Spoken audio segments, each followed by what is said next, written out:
आज आमच्यावर आणि आमच्या परिसरावर आणि आमच्या शिवसैनिकांवर, शिवसेना नेत्यांवर सगळीकडनं टीका होती। मराठवाड्याला आम्ही मदत नेली तर मग तिच्यावर फोटो का होते, नेली नाही तर मग का नेली नाही। आणि आज मी आपल्याला सांगायला या ठिकाणी उभा आहे की सगळ्यात पहिले वंदनीय शिवसेना प्रमुखांनी आम्हाला जे शिकवलं, 80% समाजसेवा आणि 20% राजकारण, हे आम्ही आजच शिकलेलो नाहीये। हिंदुहृदय सम्राट शिवसेना प्रमुख बाळासाहेब ठाकरे यांचं आपल्याकडे आज लक्ष आहे। 68 वर्षापूर्वी शिवसेना प्रमुखांनी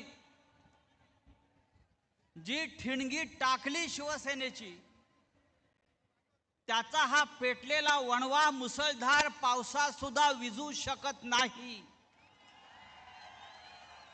या संपूर्ण देश पाहतो आहे। आतापर्यंत नेत्यांची भाषणं व्हायची आणि मग पाऊस पडायचा। या इथे पाऊस वादळ असताना सुद्धा हा मेळावा आपण करतो आहोत आणि हजारोच्या संख्येने आपण इथे जमलेला आहात।